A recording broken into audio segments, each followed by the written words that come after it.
Nebraska is 2-0 following their largest margin of victory since 2012 this past weekend over Akron, a 68-0 win. Damon, earlier this week you said blowout wins are good for programs. What did you mean by that? So I think in the grand scheme of things, if you're like building incremental steps, you have to have games like this to build on. If you don't have kind of the killer instinct and against G5 or lesser isn't the word, but non-powerful opponents, you don't really develop that instinct in bigger games. The analogy I like to give, Ave, is it's pretty corny, right? But if you don't bark as a pup, you don't bite as a dog. Mm-hmm. And for Nebraska, you need a performance like this to continue to build the building stones for where I think you ultimately want to be as a football program. There were a handful of good things, obviously, but what details did you see from the first snap that really led to Nebraska having that kind of performance? So there's three in particular. Number one, there was zero letdown with special teams, right? Because that's a lot of times when you get in games like that, special teams is the first lapse in play you see. I felt like it elevated. Nebraska actually got better in the return game. Outside, I felt like kind of the missed opportunity on kickoff return. Everything else progressively got better. You could see Barney kind of warming up, left a little out there still. But I wasn't near as hung up on that because I understood that he didn't feel very well. He probably shouldn't have been out there, but he's so competitive. It's hard to tell a guy like that to sit down. And I also think it's really hard for young guys to learn to play hurt, right? The whole injured versus hurt thing. And I think for him in his head, he felt injured, but he wasn't too hurt to where he couldn't play. So we weren't seeing his best, but he's so competitive, he stayed out there. So I really like that. So special teams, minimal to no drop-off, actually probably got better. Number two, it's been a long time. And this is not hyperbole. This is not exaggerating. It has been since Matt Turman in the early 90s where I saw a quarterback come into game third, and sometimes even fourth, right? We see Monte Cristo play really, really well at times where quarterbacks, it's hard for them because they don't get the bulk of the reps during the course of the week to come out and look as proficient and efficient as Nebraska's quarterbacks did. You know, Dylan obviously had every throw, was really, really good. He's sharp, 80%, no interceptions. You've got 14 different receivers that have caught balls, 15 different receivers. You had 10 in the first game, playing at a high level. The lore of T.J. Lateef has grown immensely since Akron. And Gramstad, who was equally as efficient in terms of what he's asked to do. It's been a long time since you've seen three quarterbacks play well. As a matter of fact, you could make the case you haven't seen a backup quarterback that knows that he's going to start the next week look as good as I felt like Nebraska's quarterback group did. So that was encouraging. And then the other thing, you kept the shutout intact, which in a week of football last week and week two where there were a lot of dog games where they weren't ultra competitive in terms of matchups, with only 6 shutouts total, and Nebraska was one of them, I felt like, okay, we may be on to something. You bring up the quarterback conversation, and we heard Coach Rhule say immediately after the game, and not enough people are talking about how Dylan is playing quarterback. In the first 2 games, where has he shown the most growth from year 1 to year 2, Dylan, just whether it's the comfort in the pocket or just how he's truly moving the offense? His command is fantastic. I don't want to undersell, excuse me, and it's in the rearview mirror, or oversell the fact that 10 different guys caught balls at Arrowhead. Yeah. We were so hung up on the logistics and the low-hanging fruit and the talking head points of the lack of explosive plays. We forgot that a quarterback, in just 8 months removed of getting a new coordinator, was as efficient as he was in terms of distributing the ball. When 10 different guys catch passes, that lets me know you have full command of the offense. Your front side, your back side, you're looking guys off, you're checking it down. You know, we aren't very smart sometimes, so we say things like check down Charlie. To me, that shows, number 1, command, number 2, discipline. I'm not gonna put the ball in harm's way. I'm going to take what they give me. I'm going to show you that I'm growing in my evolution. And I'm not listening to the background noise of being the 5-star that has been anointed. Because what I understand, if I'm Dylan Raiola, is I paid the price. I paid the cost to be the boss. I'm progressively getting better. I'm in lockstep with my offensive coordinator. I sound a lot like my head coach. Mm-hmm. I'm distributing the ball. Then what he showed in the Akron game was he made every throw. Mm. He went far hash to far sideline. He got vertical. He threw it on the run.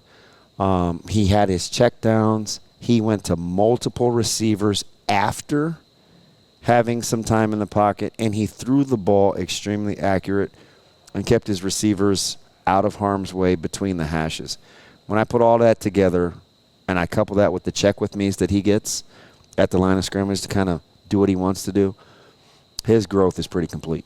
Well, another player that had another strong performance, record performance, is Emmett Johnson, to prove that, week one wasn't a fluke of the growth that he's had in this offseason. And I want to use your running back knowledge here, because after his career game, one of the biggest things he brought up was how he's changed his game to get more downhill because of how much he looked at film from last season. Mm-hmm. What does that require from a running back to look at your film and say, okay, maybe I was being too shifty, or maybe I was trying to make guys miss in the wrong times?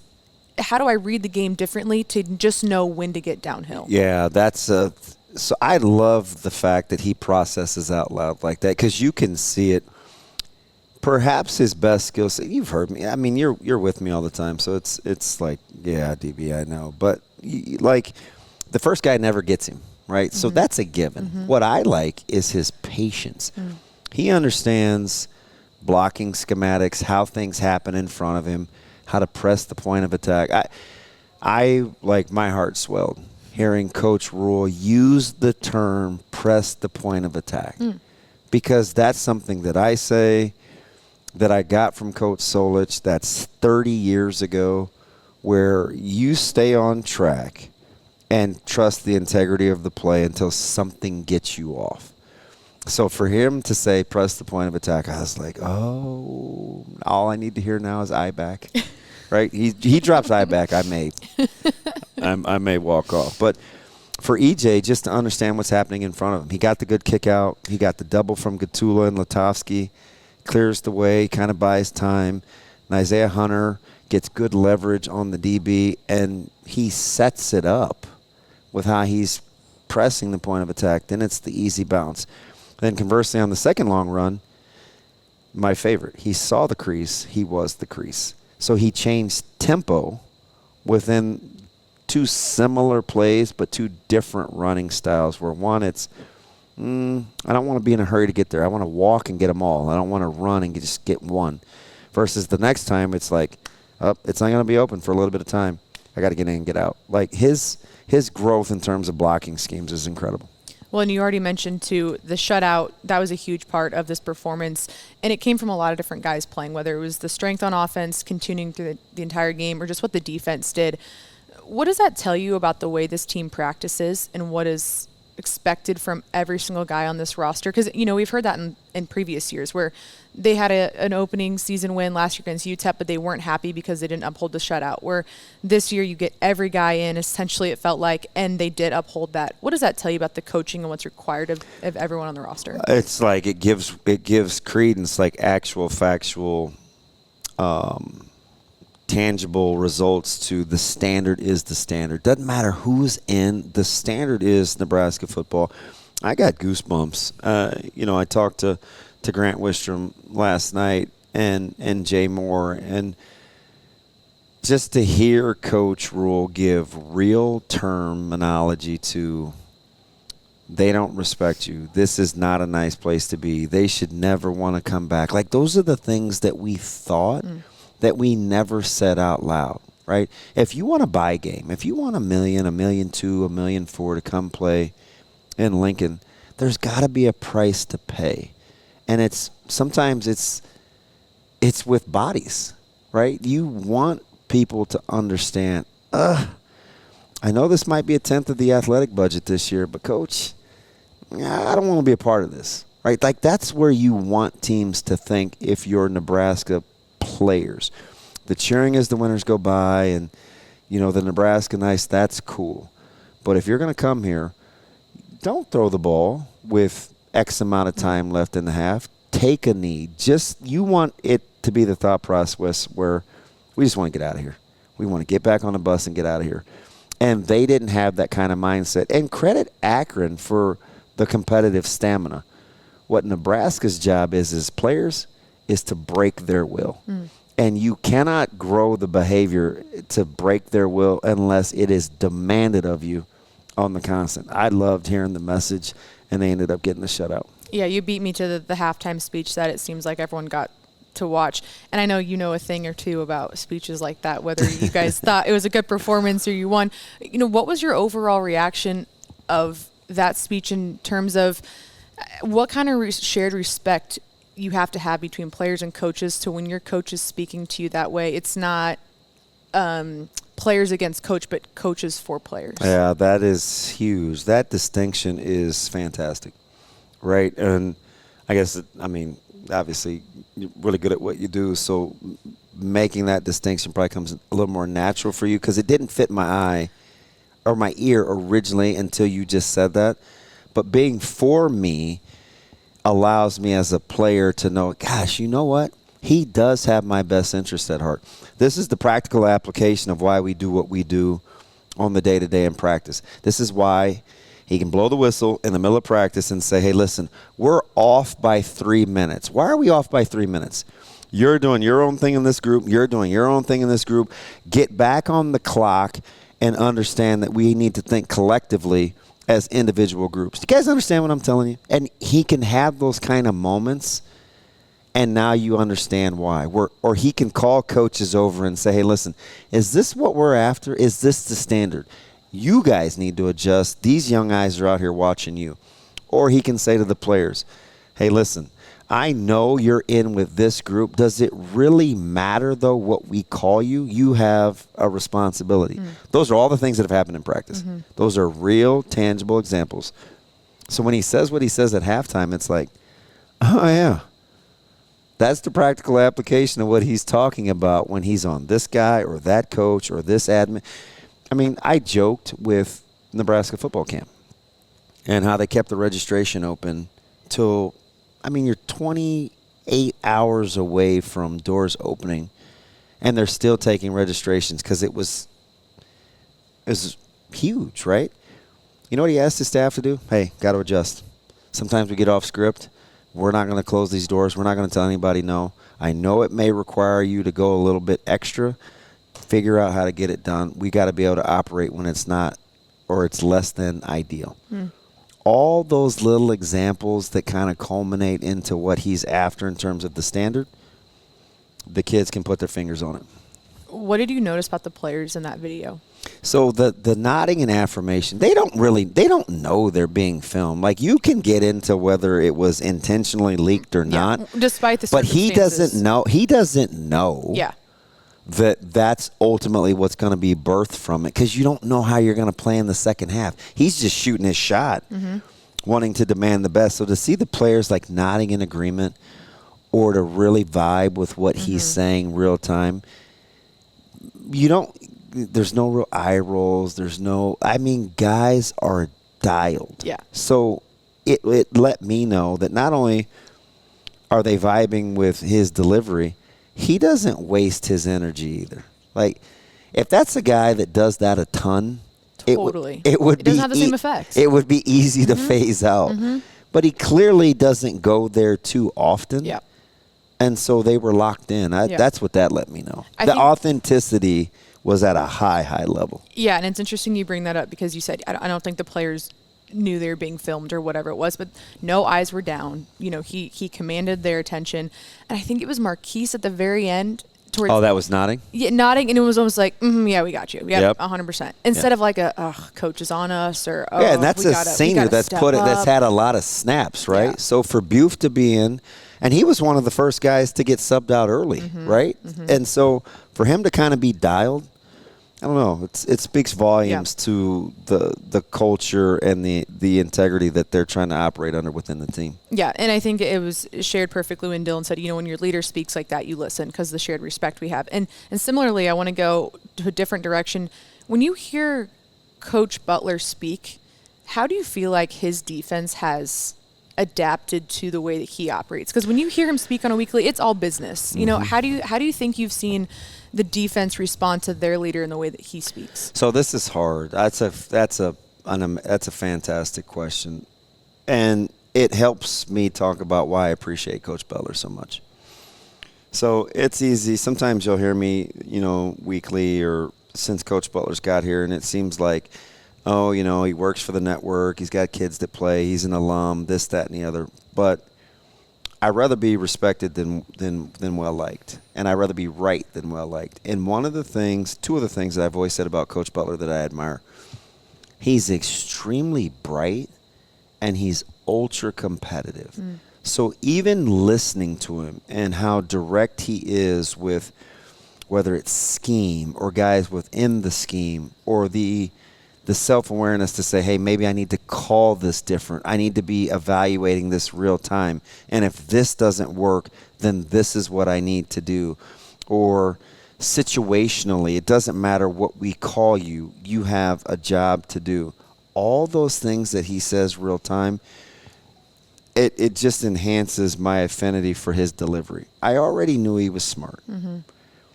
But there are a lot of smart people that can't teach.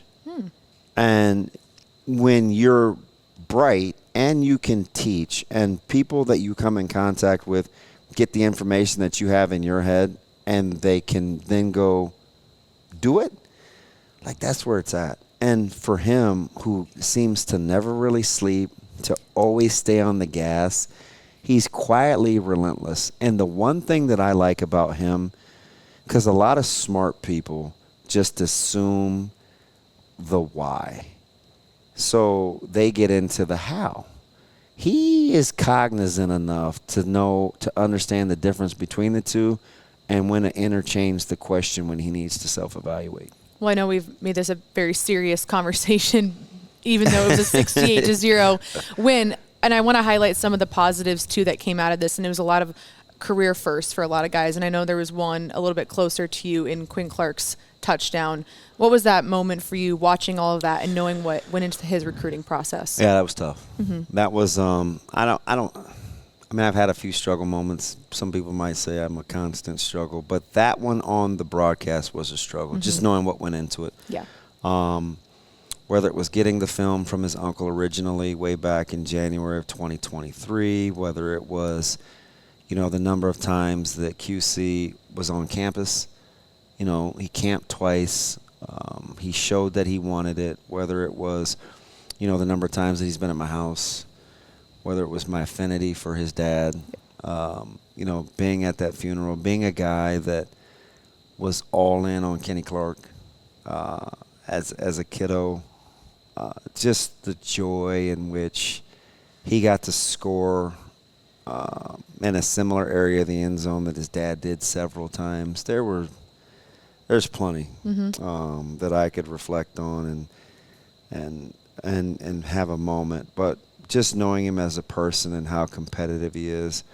Abe, I've told this story, and I think it's really important if you want a snapshot into Quinn's personality, where he was going to play last year, and he's in the top two groups, and he's playing at a high level, and he's ready to play. And I saw him after the game. I was meeting Caleb, and because they're boys and they're in the same corner in front of the complex. And he took the question well, because in hindsight I wouldn't have asked him. But just because I'm comfortable, I took some liberties. And I said, QC. I said, what happened, man? You were supposed to be playing.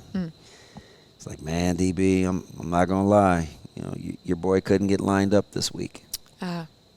And just for him to have the self-awareness. He didn't make excuses. Yeah. He didn't say, well, Coach Hogan. No, he's like, listen, man, I couldn't get lined up this week. Like, I froze. It just further let me know that he was going to be ready when the next moment came. And there's a ton of joy Yeah. in watching it. Yeah. Well, turning the attention to this weekend's matchup against Houston Christian, you know, many guys on this roster, if none, have had a performance like they did last weekend with a 68-0 win. What will you be looking for to see how this team responds this weekend? Two words. Emotional maturity.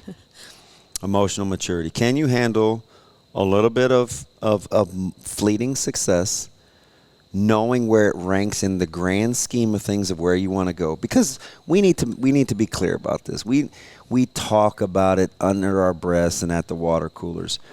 And two things can be true at once. You can understand the magnitude of what you accomplished and not diminish it. Again, only 6 shutouts in all of college football over the last weekend at the FBS level.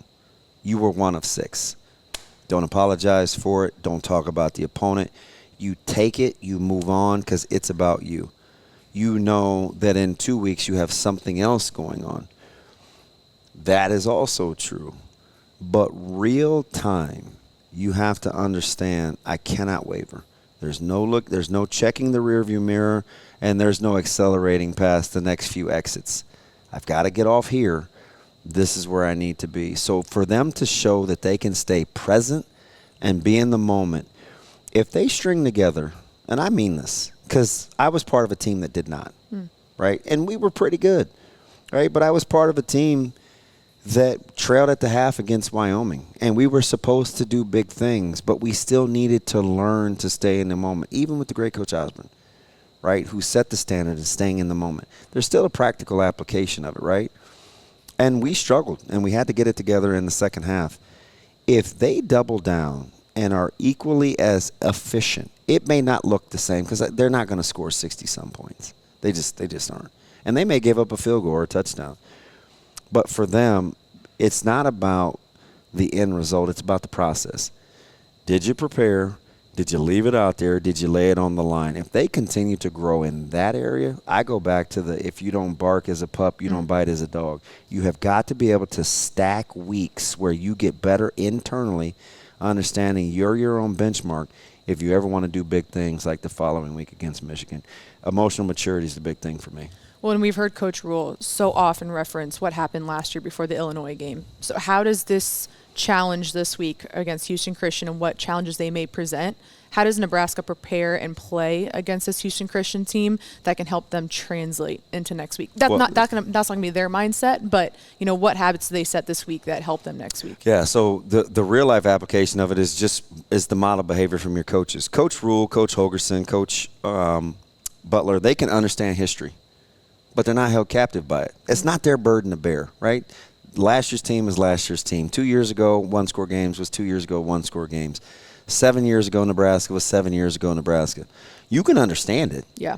But it's not your burden to bear. Just like Illinois from a year ago, sure, you can check the rearview mirror and know history so you aren't doomed to repeat it, but that is not your burden to bear. You understand what Northern Iowa meant in its entirety, but you're a different kind of football team. Can you use it as a frame of reference? Sure. Yeah. But you don't have to be held captive by it in order to move forward.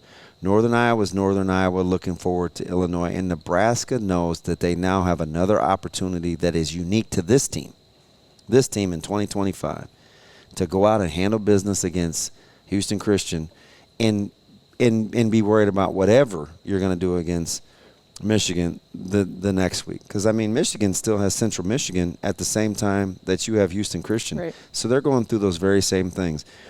And considering there's no difference between the two, you might as well just mind your own business and take care of you. Okay, your line to finish this week. Nebraska's biggest focus against Houston Christian should be? Being the best version of themselves. Zero question about it. The number one moniker this week, if I'm any individual player, is my behavior or my outcome dictated by my opponent? If that answer is yes, #fail. If that answer is no, you keep it pushing and you get ready for the Wolverines. Well, we'll see what that looks like on Saturday at Memorial Stadium at 11 a.m. when Nebraska kicks off against Houston Christian.